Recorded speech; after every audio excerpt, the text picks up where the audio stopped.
Kaisar Pedang yang Mengejutkan. Bab 3941 Dekrit Kekaisaran Pertama. Mari kita bertemu dengan Kaisar baru kota Lingqiao bersama-sama, Tuan Xuantong. Wajah pangeranmu tegak, mulutnya cermat, suaranya keras dan jelas, bergema di Istana Emas. Di antara 7 pangeran, Pangeran Yuan berkata dengan suara rendah, itu benar-benar dia. Banyak menteri telah mendengar nama Xuantong, dan hatinya bergetar, itu benar-benar dia. Pangeran Xuan dengan marah berkata, omong kosong, pangeranmu, di mana kamu tinggal, Ling Huang? Kaisar Ling duduk di kursi naga, Pangeran Xuan, tidak bisakah kamu melihatnya? Pangeranmu berkata dengan dingin, oh, kamu bertanya pada Kasim tua itu. Dia telah dibunuh oleh Xuantong. Apa? Ling Huang sudah mati. Pangeran Xuan tercengang dan berkata, tidak mungkin. Seberapa mampu Tuan Ling Huang? Bagaimana dia bisa dibunuh oleh pemuda ini? Pangeranmu tersenyum dingin, Pangeran Xuan, kamu telah tinggal di kota Lingqiao untuk waktu yang lama. Kamu tidak tahu bahwa pola di makam dewa telah berubah.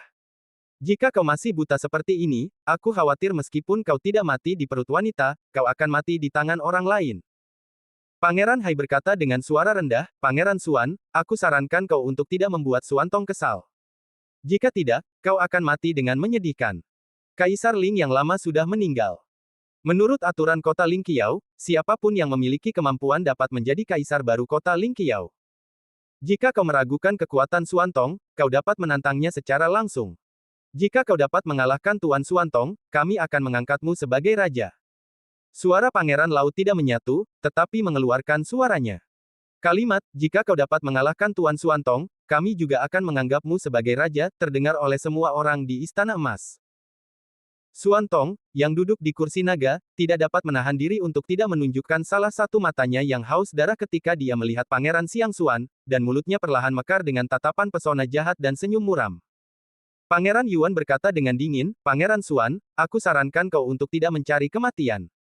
Orang-orang di atas bukanlah eksistensi yang dapat kita lawan. Pangeranmu benar. Kau telah berada di jalur kembang api terlalu lama, dan kau telah kehilangan penilaianmu terhadap situasi di makam dewa dan kota Lingqiao. Pangeran Yuan, aku ingin menjadikan Tuan Xuantong sebagai raja. Kunjungi Ling Huang. Setelah Pangeran Yuan selesai, dia dengan hormat menyembah Xuantong, dan kemudian dia berlutut di tanah. Selain pangeran dari dinasti Yuan, 3 pangeran bersedia setia kepada Xuantong. Di Istana Emas, sejumlah besar pejabat sipil dan militer berlutut serempak. Bagi mereka, tidak masalah siapa Kaisar Ling. Bagaimanapun, mereka tidak dapat berbalik. Sejak zaman dahulu, pergantian tahta kota Lingqiao lahir dari pangeran, jarang dari menteri. Tidak ada hubungannya dengan para pejabat, mereka hanya berlutut untuk menunjukkan kesetiaan. 3 pangeran lainnya mengikuti dan berlutut untuk menunjukkan kesetiaan. Akhirnya, hanya Pangeran Xuan, yang tidak mau berlutut dan berteriak, Pangeran Xuan bersedia untuk menunjukkan kesetiaan dan bersujud kepada Kaisar Ling. Xuantong tersenyum, Anda tampaknya memiliki sedikit keengganan. Tidak, kata Pangeran Xuan. Anda tidak hanya enggan, tetapi juga bermuka dua. Akan menjadi bencana bagi Anda untuk tetap tinggal. Lebih baik menyingkirkannya sesegera mungkin. Xuantong tersenyum dan menjentikkan jarinya. Sebuah kekuatan tak terlihat yang kuat menyebar dari kursi naga dan mengenai Pangeran Xuan. Pada saat ini, Pangeran Xuan, seperti musuh besar, mengubah wajahnya. Sebelum dia dapat melakukan tindakan defensif atau melarikan diri, dia terkena kekuatan ini. Pangeran Xuan merasakan kekuatan itu seolah-olah gelombang yang bergelombang menghanyutkannya, dan memisahkan daging dan darahnya. Ah! Pangeran Xuan menunduk dan melihat daging dan darahnya hancur menjadi terak dengan kecepatan yang terlihat oleh mata telanjang, dan jatuh dari tubuhnya, dan segera memperlihatkan tulang-tulang putihnya yang padat. 6 pangeran, yang merupakan pejabat sipil dan militer di Aula Emas, semuanya kedinginan ketika mereka melihat pemandangan ini. Mereka tidak dapat menahan diri untuk menjauh dari Pangeran Xuan. Teriakan itu keluar dari mulut Pangeran Xuan, Ling Huang, maafkan aku. Aku tidak berani, aku tidak berani. Tetapi suara permohonan belas kasihan Pangeran Xuan juga merupakan akhir dari hidupnya. Kekuatan itu menyapu, menghancurkan tubuh Pangeran Xuan inci demi inci, dan akhirnya berubah menjadi abu terbang dan terbang keluar dari Istana Emas. Para pejabat itu kedinginan dan menggigil, dan 6 pangeran itu terdiam. Di antara mengangkat tangan, yang kuat dari lingkungan jalan 9 perampok itu dimusnahkan dengan demikian. Apakah ada hal lain yang tidak kamu inginkan? Apakah kamu memiliki kepalsuan? Keluarlah bersama-sama. Aku akan membereskannya. Xuantong duduk di kursi naga dan bertanya. Semua pejabat sipil dan militer serta keenam pangeran berlutut dan berseru dengan hormat, kami ingin mengangkat Tuan Xuantong sebagai raja. Kami tidak punya dua pikiran. Kami akan menemui Kaisar Ling. Para menteri berlutut, sang pangeran menurunkan alisnya, dan suaranya yang memekakkan telinga membuat istana emas bergejolak. Berdiri di bawah kursi naga di tengah hujan, menatap pemandangan ini, setiap praktisi di aula emas seperti telinga banteng di kota Lingqiao. Mereka semua adalah orang-orang kuat di makam dewa. Tetapi hari ini mereka berlutut di hadapan Xuantong dan tidak berani melakukan pembangkangan. Muyu berdiri di bawah kursi naga. Pada saat para menteri berlutut, dia sepertinya merasakan para menteri berlutut di kakinya. Apakah ini yang dinamakan perasaan berkuasa? Di aula emas, bahkan seorang pejabat kecil di ujung barisan dapat mendominasi di kota Lingqiao, belum lagi keenam pangeran, yang bersedia berlutut dan memuja Xuantong sebagai raja. Xuantong berdiri dari kursi naga dan berkata sambil tersenyum, baiklah, kalau begitu aku akan mengeluarkan dekrit pertama. Para menteri menajamkan telinga mereka, dan keenam pangeran mengangkat kepala mereka. Mereka juga tampaknya tahu seperti apa dekrit pertama setelah Xuantong naik tahta. Xuantong berkata sambil tersenyum, Pangeranmu, apakah ada harta karun yang diangkut melalui kehampaan di kota Lingqiao? Pangeranmu menggelengkan kepalanya dan berkata, jawab Ling Huang, tidak ada harta karun seperti itu di perbendaharaan kota Lingqiao. Pangeran Hai segera menambahkan, Ling Huang, menyeberangi harta karun kosong adalah satu-satunya cara untuk meninggalkan makam dewa. Jika kita memiliki harta karun ini, kita akan meninggalkan makam dewa dan pergi ke dunia roh. Tidak ada harta karun seperti itu di kota Lingqiao, tetapi mungkin ditemukan di tempat lain. Xuantong berkata, makam dewa begitu besar. Apa pasukan terdekat dari kota Lingqiao? Pangeranmu menjawab, kota kejahatan. Xuantong mengangguk dan berkata sambil tersenyum, baiklah, dekrit pertamaku adalah Pangeran Hai menjadi garda terdepan, dan pangeranmu adalah panglima tertinggi. Kalian dapat mengirim pasukan dan menyerang kota kejahatan. Seluruh hadirin dalam keadaan gempar, dan para menteri ketakutan. Bahkan keenam pangeran tidak dapat menahan diri untuk tidak saling menatap. Di masa lalu, setelah Kaisar Ling terdaftar, ia mengkanonisasi pejabat berjasa atau memilih wanita cantik untuk memasuki harem untuk menikmati kebahagiaan dunia. Namun, ketika ia tiba di Xuantong, ia segera mengirim pasukan untuk menyerang kota kejahatan. Terlebih lagi, mendengarkan implikasi Xuantong, tampaknya kota kejahatan hanyalah permulaan, tetapi kota kejahatan relatif dekat dengan kota Lingqiao, jadi kita harus mengambil kota kejahatan terlebih dahulu. Xuantong terkekeh, kekuatan di makam dewa, aku akan mengunjungi satu persatu sampai aku menemukan harta karun yang dapat melintasi kehampaan. Ini adalah tujuan utama Xuantong menjadi Kaisar Ling. Tidak praktis bagi Xuantong untuk menemukan harta karun yang melintasi kehampaan oleh satu orang, dan sulit untuk mendapatkan panen dalam waktu singkat. Mengapa tidak menggunakan kekuatan kota Lingqiao untuk bertarung terlebih dahulu? Ketika semua kekuatan berada di ambang kehancuran, mereka secara alami akan mengambil harta karun paling berharga dari klan dan meminta Xuantong untuk menyelamatkan hidupnya. Jika seseorang menawarkan harta karun untuk melintasi kehampaan, dia akan menjadi pangeran kota Lingqiao. Jika seorang pangeran mempersembahkan harta karun untuk melintasi kehampaan, dia akan menjadi Ling Huang baru dari kota Lingqiao, dan semua sungai dan gunung yang kulawan adalah miliknya. Jika seseorang mempersembahkan harta karun itu adalah senjata ajaib. Jika seseorang mempersembahkan harta karun nikmatilah kitab suci Tao. Xuantong mengucapkan banyak syarat hadiah dalam satu tarikan napas. Mendengar hati panas para menteri, keenam pangeran itu tercengang. Bab 3942 Deklarasi Perang. Kota Lingqiao membangun kota di bawah sistem kekaisaran. Banyak orang di kota yang melanggar hukum besi kota Lingqiao terpaksa melarikan diri. Jika para buronan ini mati, kota Lingqiao akan mengirim pasukan pembunuh khusus untuk mengejar dan membunuh mereka di makam dewa. Oleh karena itu, semakin banyak buronan yang tidak punya tempat untuk pergi bahkan jika mereka melarikan diri dari kota Lingqiao. Mereka harus membangun kota di hutan belantara karena mereka terpaksa melakukannya. Di kota kejahatan, kebanyakan dari mereka adalah orang-orang bela diri yang melanggar hukum besi kota Lingqiao. Mereka melarikan diri ke sini dan punya tempat untuk menetap. Ada juga beberapa orang yang tidak menyukai aturan dan peraturan di praktisi. Mereka suka melakukan apa yang mereka suka dan bebas untuk datang ke kota jahat. Kota Lingqiao mengirim pasukan ke kota jahat. Karena dipaksa melakukannya, kota itu harus bertarung lagi. Itu memimpin keluarga iblis dan kultivasi hantu ke kota, dan menggunakan kekuatan klan iblis dan perbaikan hantu untuk menjaga kota. Oleh karena itu, di kota semua kejahatan saat ini, ada 3 praktisi manusia, iblis, dan hantu. Itu juga karena ketiga praktisi bersama-sama melawan kota Lingqiao sehingga mereka dapat menghindari kesulitan dihancurkan. Tidak ada penguasa kota di kota semua kejahatan, tetapi aliansi 3 praktisi utama, yaitu Liga Manusia, Liga Iblis, dan Liga Hantu, dibentuk oleh 3 praktisi manusia, iblis, dan hantu untuk mengambil alih kota. Setiap kali kota kejahatan membuat keputusan besar, ia membutuhkan aliansi 3 praktisi utama untuk berdiskusi bersama. Meskipun ketiga praktisi tidak selaras, mereka masih berdiri di front persatuan pada benar dan salah utama kota kejahatan untuk memastikan bahwa kota kejahatan tidak akan dihancurkan oleh kekuatan lain. Sebelum Lin Bai dimakamkan di kelompok es gelap di bawah lubang naga, naga jahat Qiyu Li Tian pernah menjadi pemimpin aliansi iblis kota jahat. Setelah pertempuran Gunung Iblis, naga jahat Qiyu meninggalkan langit dan kembali ke kota jahat dan menjadi pemimpin aliansi iblis lagi. Situasi konfrontasi tripartit memiliki keputusan akhir yang merupakan naga ganas, dan sekarang kembali ke kota jahat. Ia sangat kuat dan berkuasa. Ia segera memaksa Liga Rakyat dan aliansi hantu untuk tamat. Tampaknya kota jahat itu sekarang penuh dengan konfrontasi 3 pihak, tetapi sebenarnya itu adalah naga yang jahat. Hari ini, di kota jahat, aula pertemuan. Para pemimpin dari 3 praktisi manusia, iblis, dan hantu berkumpul bersama dan dibagi menjadi 3 bagian. Di tengah-tengah 3 praktisi jalan, seorang pria parubaya dengan harapan tinggi menatap ketiga praktisi jalan itu dengan wajah angkuh. Pria ini adalah Pangeran Laut. Saya datang ke sini atas perintah Kaisar Ling. Pertama, saya meminta kota kejahatan untuk menyerahkan harta karun penyeberangan kehampaan.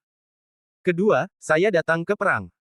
Jika kota kejahatan tidak kembali ke kota Lingqiao dalam waktu 10 hari, kavaleri besi kota Lingqiao saya akan turun dari kota kejahatan dan mengubah tempat ini menjadi neraka Shuro, di mana tidak ada rumput yang akan hidup selama 100 tahun. Saya harap Anda akan melakukannya dengan baik. Pangeran Laut itu sombong dan arogan, dan berkata dengan sangat angkuh. Dengan Suantong, dewa seperti di belakang panggung di makam dewa, Pangeran Laut tentu saja tidak perlu takut dengan kota kejahatan. Dengan kekuatan Suantong, hanya dengan berpikir untuk turun dari kota kejahatan. Mendengar kata-kata Pangeran Hai yang mendominasi, ketiga praktisi iblis dan hantu manusia di aula pertemuan semuanya tidak senang. Banyak orang kuat segera berdiri dan menunjuk ke arah Pangeran Hai dan berteriak, nada bicara yang sangat keras, apa? Apakah Ling Huang begitu bodoh? Saya sudah lama tidak senang dengan kematian para Kasim di kota Lingqiao. Jika kota Lingqiao ingin berperang, maka semua kota jahat akan mengikutinya. Ayolah, apakah kota Lingqiao begitu gila? Jika kalian memiliki kemampuan, kalian akan bertarung sampai mati. Raungan banyak orang kuat terdengar di telinganya. Wajah Pangeran Hai tampak ironis dan dia memandang kerumunan dengan jijik. Di mata Pangeran Laut, mereka hampir mati. Pada saat ini, kata-kata suram pemimpin aliansi hantu datang dari kabut, saya mendengar bahwa Kaisar Ling yang lama sudah meninggal. Berapa lama Kaisar Ling yang baru akan mengambil alih tahta? Apakah itu yang ingin Anda lakukan? Pangeran Hai berkata sambil tersenyum, ya, kota Lingqiao memang telah mengantar Kaisar Ling yang baru. Saya menasihati Anda, Kaisar Ling ini tidak terlalu baik hati dan pemarah. Bahkan raja saya tidak berani menghormatinya. Jika Anda cukup bijaksana, Anda harus menyerah pada kota dan menyerahkan harta Anda, dan kemudian Anda dapat menjalani kehidupan yang menganggur. Pemimpin Liga Manusia mendengus dingin, beraninya kau berteriak di sini. Aku akan membunuhmu hari ini. Pangeran Laut berkata dengan dingin, jika aku mati, kau akan dibantai di kota kejahatan. Di aula pertemuan, 3 praktisi bertarung dengan Pangeran Hai. Beberapa ingin menceritakan kisah Kaisar Ling yang baru dari mulut Pangeran Hai. Beberapa ingin membunuh Pangeran Hai di tempat. Ada pendapat yang berbeda. Tidak ada yang mau menyerah. Niat Pangeran Zonghai adalah melihat kota jahat itu dengan tegas agar tidak menyerah. Pangeran Hai tertawa dalam hatinya.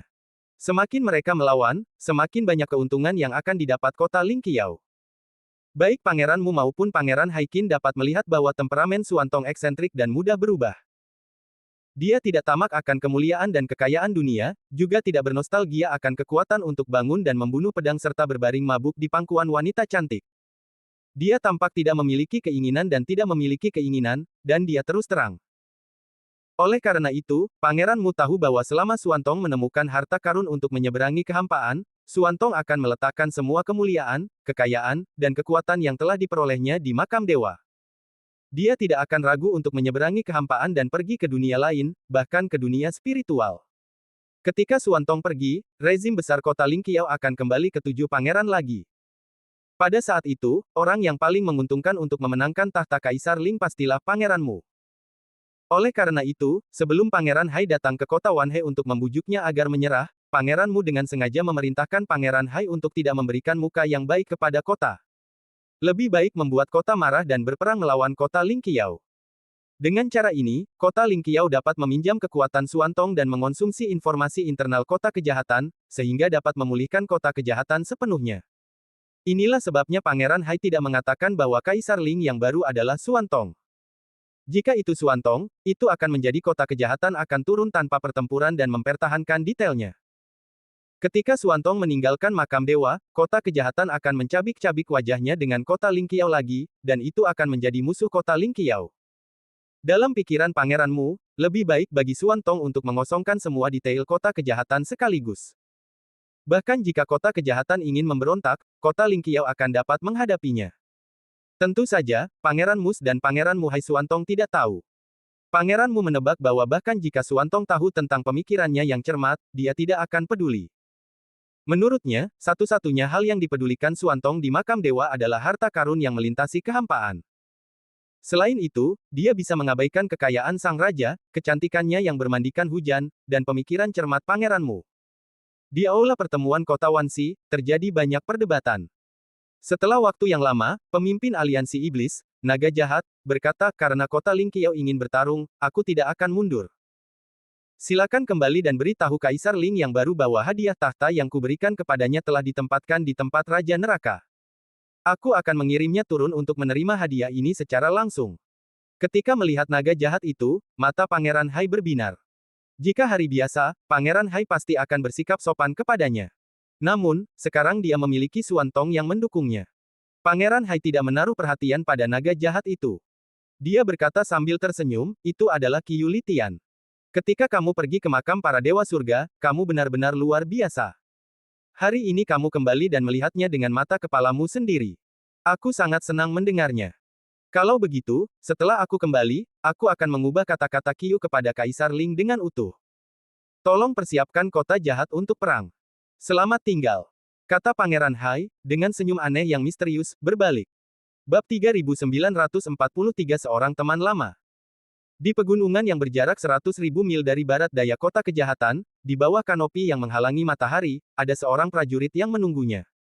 Di antara pegunungan, ada sebuah istana yang indah. Istana ini adalah harta karun setingkat senjata dewa. Istana ini berisi banyak sekali larangan. Bahkan dalam menghadapi 9 perampokan, yang kuat dapat memblokir serangan selama 1,5 waktu. Area bangunan istana itu mewah dan megah. Istana ini dapat mengubah ukuran istana dengan kekuatan spiritual. Ketika tidak berguna, istana dapat diubah menjadi seukuran telapak tangan dan dimasukkan ke dalam tas penyimpanan.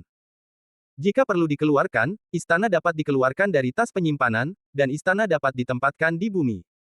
Ini disebut Aula Lingqiao, seperti namanya, itu adalah hal unik Ling Huang di kota Lingqiao. Kaisar Lingqiao adalah milik Kaisar Lingqiao. Di luar Aula Lingqiao, Pangeran Mu menatap Pangeran Hai, yang kembali dengan semangat tinggi, dan segera menunjukkan senyuman.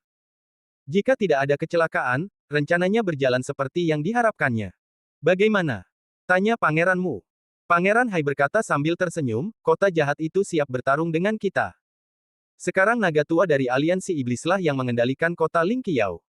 Mata Pangeran Mu menyipit, naga tua Jiao telah kembali.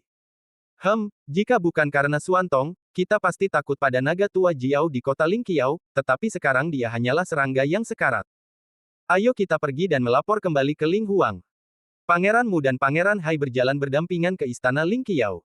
Apa yang sedang dilakukan Ling Huang? Pangeran Hai bertanya dengan rasa ingin tahu. Pangeran Mu menggelengkan kepalanya tanpa berkata apa-apa dan berkata, siapa yang tahu? Bukannya kamu tidak mengerti karakter Tuan Xuantong? Dia pemarah dan terus terang. Kamu tidak tahu apa yang ingin dia lakukan. Sebenarnya, Xuantong tidak melakukan apapun.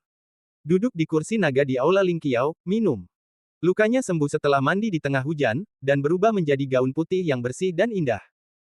Itu seperti peri yang turun ke bumi, di mana semua jenis bunga bermekaran dan kupu-kupu menari. Sekarang, Anda adalah Kaisar Ling. Tampaknya Anda tidak senang dengan keberadaan makam dewa seperti telinga sapi. Di Aula Lingqiao, hanya ada Suantong dan Muyu. Di ruang terbuka, suara hujan yang menyenangkan perlahan terbuka. Suantong minum anggur dan berkata sambil tersenyum, apakah pantas untuk bahagia? Muyu berkata sambil tersenyum, Anda tampaknya tidak menghargai kekuatan kerajaan, kekayaan, dan kekayaan dunia ini, Anda juga tidak menghargai senjata ajaib dan kecantikan. Saya sangat ingin tahu. Apakah ada hal lain yang Anda pedulikan di hati Anda? Suantong minum anggur, sedikit mengernyit, merenung cukup lama, tetapi dalam menghadapi masalah mandi di tengah hujan, itu kosong. Apakah ada sesuatu di dunia ini yang aku pedulikan? Suantong bertanya pada dirinya sendiri. Setelah memikirkannya, Suantong tidak punya jawaban. Tetapi ketika Suantong tidak bisa mendapatkan jawabannya, perasaan haus darah perlahan muncul di hatinya, dan dia mudah tersinggung, kasar, haus darah, dan ingin membunuh. Tidak ada perhatian, tidak ada daya tarik, tidak ada keinginan, tidak ada nostalgia untuk masa lalu, dan tidak ada harapan untuk masa depan. Suantong duduk di kursi naga, tetapi merasakan semacam kesepian dan kesepian yang tak terlukiskan. Hanya pembunuhan yang bisa mengisi kekosongan di hati Suantong. Wajah Suantong semakin dingin. Wajahnya setajam pisau dan kapak. Matanya dingin dan menusuk. Bahkan tepi dan sudut wajahnya setajam pisau. Berdiri di kota Lingqiao di tengah hujan, berdiri di depan kursi naga, napas halus muncul di tubuhnya. Kabut peri berkibar, pakaiannya berkibar, dan rambutnya menari-nari seperti peri dalam lukisan. Penampilannya yang unik dapat membuat semua pria di dunia mengaguminya. Namun, Suantong menatapnya, tetapi dia sangat hambar, bahkan tanpa gelombang di matanya. Menurutmu apa itu sihir? Setelah waktu yang lama, Suantong bertanya kepada Muyu. Mata indah Muyu berbalik, setelah berpikir serius, dia menjawab, ketika aku masih kecil, orang tuaku pernah berkata bahwa membunuh orang seperti Rami adalah iblis. Hahaha. Suantong mendengarkan dan tertawa terbahak-bahak. Muyu mengerutkan kening, bingung mengapa Suantong tertawa. Suantong tertawa sejenak, kita para praktisi, kita semua mati siang dan malam. Setiap orang adalah orang yang lewat di dunia ini. Jika kita tidak menjadi abadi, kita akan mati suatu hari nanti. Dalam perjalanan latihan, kita semua membunuh beberapa orang demi kekuasaan, kekayaan, harta, ramuan, cinta dan kebencian. Kaisar Ling Tua dan 7 pangeran kota Lingqiao. Para pahlawan kota jahat. Kaisar hantu dalam kultivasi hantu. Bahkan penguasa kota-kota Tianyi. Tangan yang satu tidak berdarah, dan kaki yang lain tidak diaspal dengan tulang. Jika membunuh orang seperti Rami adalah iblis, maka semua orang di dunia ini seharusnya menjadi iblis. Muyu merenung sejenak dan berkata, saya telah melihat beberapa praktisi dirasuki oleh iblis, kehilangan akal sehat, dan membunuh kerabat terdekat mereka saat mereka berlatih. Mereka seharusnya dianggap sebagai iblis. Suantong dengan nada meremehkan berkata, seekor monster yang kehilangan akal sehatnya, bagaimana mungkin menjadi iblis? Di dunia roh, banyak praktisi seni bela diri yang berlatih Daoshin Zongmo ingin menggunakan kesadaran Noumenon untuk menekan iblis setelah iblis berkembang. Namun, metode ini justru menjadi bumerang. Pikiran jahat yang dihasilkan oleh bunga ajaib bertabrakan dengan kesadaran Noumenon, yang menyebabkan kerugian dan kebingungan pikiran prajurit. Ini adalah iblis yang dirasuki oleh iblis. Itu adalah jenis yang baru saja disebutkan Suantong.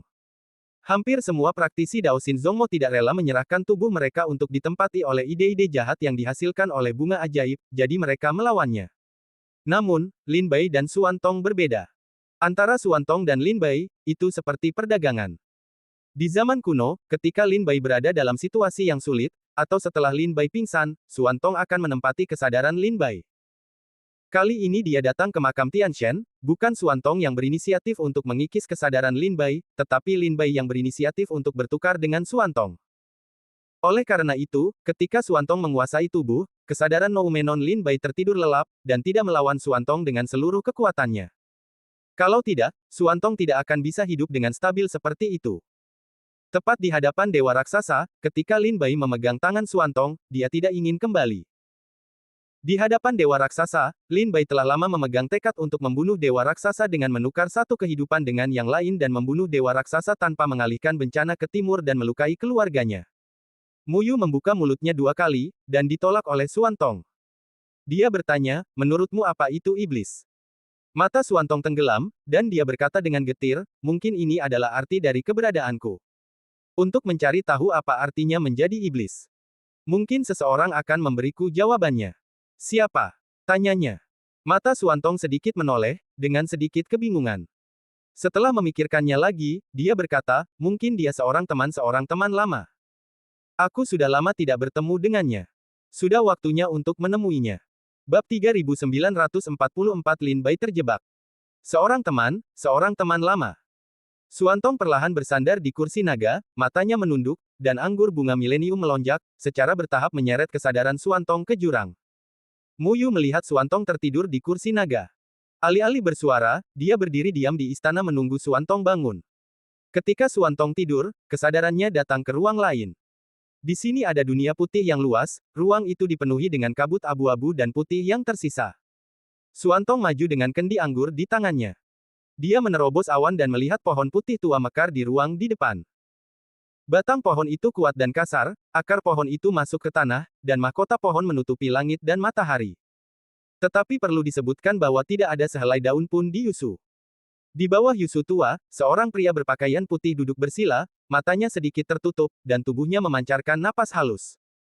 Ketika dia merasakan kedatangan Suantong, dia membuka matanya sedikit dan wajahnya tenang. Lin Bai, aku membawa anggurmu. Suantong menghampiri, duduk di bawah pohon tua, dan menyerahkan anggur bunga berusia 1000 tahun itu kepada Lin Bai. Alih-alih mengambil anggur Suantong, Lin Bai langsung bertanya, di mana dewa raksasa itu? Suantong berkata sambil tersenyum, mati, aku memenggal kepalanya dengan pedangku sendiri. Ketika Lin Bai mengetahui jawabannya, dia menghela napas panjang lega, dan ekspresi tegangnya berangsur-angsur mereda. Tampaknya sebuah batu besar telah mendarat di hatinya. Melihat kelegaan Lin Bai, Suantong mengerutkan kening dan bertanya, apakah orang-orang itu benar-benar penting bagimu? Lin Bai bertanya tanpa ekspresi, siapa mereka? Suantong berkata, Lin Duo, Li Subai, Yin Jiuling, Bai Xiao Xiao, Jian Ruohan, Ye Suxin, Li Zhengyi. Apakah orang-orang ini, semua orang yang berhubungan denganmu benar-benar penting? Apakah mereka benar-benar lebih penting daripada hidupmu? Apakah mereka layak dilindungi dengan segalanya, bahkan hidup? Lin Bai dengan tegas berkata, mereka adalah saudara dan temanku. Bukankah mereka layak untuk kulindungi? Oh Suantong mencibir dan meremehkan, Lin Bai, kamu salah besar. Kamu seharusnya sudah lama melihat sifat dunia ini. Kita adalah praktisi, kita kuat, kita adalah pertapa yang ingin berjuang untuk umur panjang. Tidak ada yang penting selain umur panjang. Apa yang disebut kasih sayang, cinta, dan persahabatan keluarga di mulutmu hanyalah batu sandungan dalam perjalananmu menuju umur panjang. Jika kamu melepaskan perasaan yang tidak perlu ini, kamu akan menjadi yang terkuat di dunia roh. Lin Bai tertawa, apakah ini keinginanmu yang sudah lama kamu impikan? Menjadi yang terbaik di dunia. Suantong berkata dengan nada mendominasi, tidak cukup. Lin Bai mengangguk dan berkata sambil tersenyum, menjadi yang pertama di dunia, menguasai telinga dunia, menjadi yang terkuat di dunia spiritual, melangkah di jalan keabadian, hidup selamanya, sungguh sangat menarik, tapi kemudian. Suantong mengerutkan kening, lalu. Dan apa? Lin Bai bertanya, apa yang akan kamu lakukan setelah menjadi nomor satu di dunia? Suantong tertegun dan menatap Lin Bai dalam keadaan linglung. Lin Bai berkata, pada akhirnya, kamu hanya sendirian. Di jalan keabadian, kamu menderita kesepian dan kekosongan selamanya. Keabadian adalah semacam siksaan bagi kamu yang tidak memiliki perasaan. Tapi aku tahu itu adalah keinginan yang telah lama kamu simpan di dalam hatimu. Karena kamu dulu adalah bagian dari diriku. Kamu adalah pikiran jahat di hatiku dan keserakahan di hatiku. Bunga iblis memperbesar ide jahat, baru kemudian melahirkanmu. Semua seni bela diri, harta karun, obat mujarab, dan harta langka di dunia adalah demi pengembangan lebih lanjut di jalan umur panjang.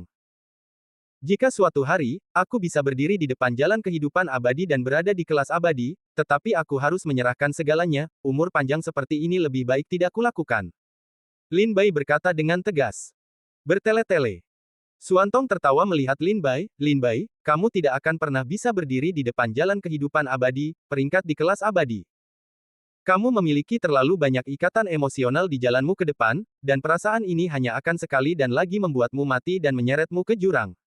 Aku datang untuk bertanya padamu. Tetapi sekarang tampaknya kamu hanya orang bodoh yang konyol, dan kamu tidak bisa memberiku jawaban. Itu saja. Ketika aku menemukan harta karun yang melintasi kehampaan di makam dewa, aku akan segera pergi ke alam roh. Pada saat itu, aku akan mengalahkan semua orang kuat di surga dan dunia dengan postur yang tak terkalahkan.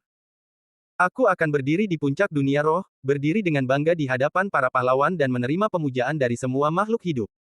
Setelah itu, Suantong berbalik dan ingin pergi. Lin Bai berkata sambil tersenyum, aku percaya kamu bisa mengalahkan semua yang kuat di dunia roh, tetapi ada satu orang, kamu tidak bisa mengalahkannya. Suantong memunggungi Lin Bai dan berkata sambil mencibir, tuanmu. Ling Tianzi. Lin Bai menggelengkan kepalanya dan berkata, tidak. Suantong mengerutkan kening dan melihat kembali ke Lin Bai dan bertanya, itu bukan Ling Tianzi. Siapa itu? Aku, kata Lin Bai. Mata Suantong menyusut dan matanya menunjukkan rasa membunuh. Lin Bai berkata sambil tersenyum, meskipun kamu adalah ide yang buruk di hatiku, kita tidak pernah berurusan satu sama lain. Hanya saja kamu bisa tahu semua yang aku miliki dari ingatanku dan berpikir bahwa kamu lebih baik dariku. Padahal, kita belum pernah bertarung. Masih belum diketahui siapa yang akan menang atau siapa yang akan kalah. Oh Suantong menoleh untuk mencibir dan mengangkat tangannya. Pedang tak terlihat muncul di ruang ini. Dia memegangnya erat-erat di tangannya dan memaksa Lin Bai, bukannya aku pikir aku lebih baik darimu, tapi itulah faktanya. Aku benar-benar lebih baik darimu. Jika kau harus mati, aku tidak keberatan memberimu tumpangan. Lin Bai menepis tangannya, dan kabut putih mengembun menjadi pedang di tangannya. Dia berkata sedikit provokatif, kalau begitu cobalah. Suantong dan Lin Bai saling memandang, dan pedang mereka menyebar. Meskipun mereka berada di ruang kesadaran, mereka benar-benar seperti individu yang mandiri, dengan kekuatan pedang dan niat pedang berkembang, seperti bertemu musuh. Sua. Sua. Pada saat berikutnya, Lin Bai dan Suantong menunjukkan identitas pamungkas mereka pada saat yang sama, berubah menjadi dua bayangan di ruang ini. Setiap pertemuan, disertai dengan cahaya pedang yang kuat dan bayangan saling silang, menghancurkan ruang abu-abu ini. Bunuh yang abadi. Potong rumput. Setelah pertarungan singkat, keterampilan pedang asli mereka ditampilkan. Kedua pedang itu bertabrakan dengan keras dan meledak. Lin Bai jatuh di bawah pohon tua dalam keadaan berantakan. Suantong berdiri dengan tangannya dan mencibir, kau tahu betapa lemahnya dirimu sekarang. Dengan itu, Suantong mengabaikan Lin Bai dan berbalik dari ruang ini. Tetapi di bawah pohon tua, Lin Bai, melihat di belakang Suantong yang jauh, senyum perlahan muncul di sudut mulutnya, dan matanya bersinar, seolah-olah dia tidak memikirkannya. Di kursi naga, Suantong terbangun. Muyu segera bertanya, apakah kamu sudah mendapatkan jawabannya?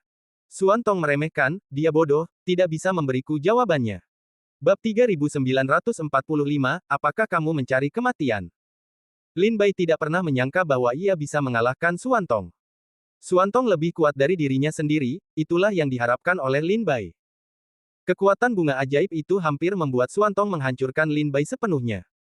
Namun, alasan mengapa Lin Bai memaksa Suantong untuk melakukannya sendiri adalah karena Lin Bai memiliki pikirannya sendiri. Ketika Suantong terbangun dari kursi naga di kota Lingqiao, kebetulan Pangeran Mu dan Pangeran Hai sedang berjalan berdampingan. Ketika mereka melihat mata Suantong yang penuh dengan pembunuhan dan wajah dingin, mereka tidak dapat menahan diri untuk tidak mengecilkan pupil mereka dan menggigil. Mereka menahan rasa takut yang muncul di hati mereka, dan berjalan ke sisi hujan dan memberi penghormatan, lihat Kaisar Ling. Suantong marah dan bertanya, apakah kota jahat bersedia menyerah? Pangeranmu memberi Pangeran Hai warna. Setelah memahaminya, Pangeran Hai melangkah maju dan dengan hormat menjawab, beritahu Ling Huang bahwa kota jahat itu tidak hanya menolak untuk menyerah, tetapi juga mengatakan bahwa mereka akan segera menyerang kota Lingqiao. Seluruh kota akan dibantai, dan kepalanya digantung di ranjang naga Ling Huang. Itu adalah hadiah bagi Kaisar Ling untuk naik tahta. Setelah mendengar ini, Suantong mengambil kendi anggur dan tertawa dingin. Pangeranmu mengalihkan pandangannya dan dengan cepat setuju, Ling Huang, kota jahat itu selalu tidak cocok dengan kota Lingqiao. Mereka tidak akan pernah menyerah, karena asal-usul sejarah kota jahat itu sangat dalam dengan kota Lingqiao. Pada tahun-tahun itu, Pangeranmu berbicara tanpa henti dan ingin menjelaskan dengan jelas kepada Suantong tentang hubungan permusuhan antara kota jahat dan kota Lingqiao. Tetapi sebelum Pangeranmu selesai, Suantong menyela dengan tidak sabar, aku tidak punya waktu untuk mendengarkanmu, gadis. Karena mereka tidak ingin menyerah, mereka akan mengatur pasukan untuk segera menyerang. Pangeranmu tercengang, segera. Apa yang dimaksud Ling Huang adalah menyerang mereka secara tiba-tiba. Itu adalah kebijakan terbaik. Pangeran Hai khawatir, tetapi Ling Huang, ada banyak orang kuat di kota semua kejahatan, dan 3 praktisi iblis dan hantu manusia berkumpul bersama. Sekarang naga tua yang mendominasi kota ribuan tahun yang lalu juga telah kembali. Ayo serang. Apakah ada yang salah dengan itu? Suantong berkata tanpa berkata-kata, hanya kota kejahatan, apakah kamu masih perlu menyerang? Apakah kamu masih perlu serangan diam-diam? Pangeran Laut memimpin pasukan, bahkan jika itu menyerang kota kejahatan. Adapun orang-orang kuat di kota, pangeranmu akan membawaku. Jika kamu pikir mereka kuat, tunjukkan padaku. Aku ingin melihat seberapa kuat mereka. Di mata Suantong, semua makhluk di makam dewa seperti babi, anjing, dan semut. Jika kamu mengambil perspektif Suantong, dia tidak bisa mengatakan apa yang disebut orang kuat di mata pangeranmu. Ini membutuhkan bimbingan pangeranmu untuk Suantong. Ya, karena Kaisar Ling telah mengambil tindakan, itu pasti akan berhasil dalam waktu singkat. Pangeranmu tersenyum senang. Seketika, para prajurit pasukan pengguncang langit yang bersembunyi di pegunungan mendekati kota kejahatan. Setelah meminum pangeran yang mundur dari laut tadi, kota kejahatan juga segera memasuki keadaan siap perang. Mereka yang naik turun selama seluruh pertempuran berada dalam kesiapan yang ketat. Suantong dan pangeranmu pergi ke kota kejahatan. Mu Yu juga mengikuti untuk melihat kegembiraan itu. Temukan Legiun. Itu pasukan pengguncang langit. Pemimpinnya adalah Pangeran Laut. Semua dalam pertempuran. Di tembok kota semua kejahatan, ada teriakan keras. Meskipun mereka semua adalah seni bela diri di tingkat Taoisme, mereka dapat berkomunikasi satu sama lain melalui transmisi suara, tetapi teriakan yang memekakkan telinga ini dapat membangkitkan semangat juang para prajurit di kota kejahatan. Saat ini, di tembok kota, semua prajurit di kota yang sedang menunggu pertempuran semua kejahatan melonjak dengan darah dan kekuatan. Melihat legiun yang mengguncang langit di hutan di depan, mereka semua menunjukkan niat membunuh dan saling mencibir, dan roh yang haus darah muncul. Wah! Tiba-tiba, angin aneh datang. Tiba-tiba, semua pria dan wanita di kota muncul di tembok. Siapa ini? Kurasa aku melihat pangeranmu. Betapa cantiknya wanita itu. Hahaha, wanita itu adalah rampasanku. Jangan merampoknya. Siapa pemuda itu? Tampaknya pangeranmu ingin sangat menghormatinya. Seketika, banyak prajurit di tembok melihat kemunculan tiba-tiba ketiga pria itu. Pangeranmu dan Mu Yu menemani Suantong ke kota kejahatan. Sebelum mereka datang ke kota kejahatan, mereka ingin masuk dengan tenang, tetapi mereka dihalangi oleh susunan perlindungan kota. Pangeranmu berkata dengan suara rendah, Ling Huang, formasi benteng kota kejahatan sangat kuat. Ketika mereka dibangun bersama, mereka dapat menahan serangan tingkat Daozun. Kemudian, mereka diberkati oleh Kong Lu, dan mereka menjadi sangat kuat dan luar biasa. Suantong, dengan senyum di bibirnya dan kilatan pedang, membelah pertempuran kota kejahatan menjadi celah, dan berjalan lurus masuk. Pangeranmu tercengang melihat pemandangan ini. Bagaimana Suantong bisa menghancurkan garis pertempuran besar yang diandalkan kota jahat untuk bertahan hidup? Meskipun hati Mu Yu juga sedikit terkejut, dia dengan cepat bereaksi terhadapnya dan dengan cepat mengikuti langkah Suantong. Ketiga pria itu menyeberangi parit dan memasuki kota. Mereka masuk. Ada apa? Apa yang salah dengan formasi benteng? Banyak orang di tembok berteriak. Hentikan mereka. Siapapun mereka, mereka akan mati jika mereka menerobos masuk ke kota kejahatan. Saudara-saudara, ikuti aku. Di tembok, tiba-tiba sekelompok prajurit terbang dan menyerbu Suantong dari segala arah. Mata pangeranmu bersinar, dan kekuatan internalnya siap untuk digunakan. Dengan begitu banyak prajurit yang menyerbu ke depan, pangeranmu tidak yakin bahwa dia akan dapat mundur. Sebaliknya, wajahnya tenang, berdiri diam di samping Suantong, dan wajahnya cantik tanpa riak apapun. Dia jelas dalam hatinya bahwa karena Suantong berani masuk, dia pasti punya jalan keluar. Konyol. Mati. Suantong menyapu prajurit yang datang kepadanya dengan senyum dingin di mulutnya. Hatinya tergerak. 3 pedang terbang tersapu keluar dari tubuhnya, yang secepat kilat dan berubah menjadi cahaya pelangi pamungkas, menari-nari di udara. Pedang itu menembus dada, dan darah terciprat kemana-mana. Disertai dengan serangkaian teriakan melengking, semua prajurit yang bergegas ke Suantong terbunuh oleh satu pedang, dan tubuh mereka jatuh ke tanah dan berubah menjadi tumpukan daging dan lumpur. Apa? Seberapa kuat seni pedang terbang? Baru saja, yang terkuat adalah yang terkuat dari 8 perampok, yang terbunuh oleh pedang terbang. Di dinding, semua orang menatap 3 orang di udara seperti membatu. Karena kamu tulus dalam kematianmu, aku akan mengambil nyawamu. Suantong meremehkan untuk tersenyum, dan terus berjalan maju, langsung ke kota kejahatan.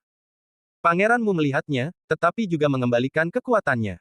Dia menemukan bahwa tidak perlu baginya untuk berdiri di samping Suantong. Dia melihat hujan. Tampaknya wanita yang telah memenangkan posisi teratas telah melihat petunjuknya. Oleh karena itu, dia bisa tenang sekarang, tetapi dia sedikit terlalu berhati-hati. Pangeran Mu menertawakan dirinya sendiri dan mengikuti Xuantong dengan saksama. Dia tidak memiliki niat untuk bertarung di dalam hatinya.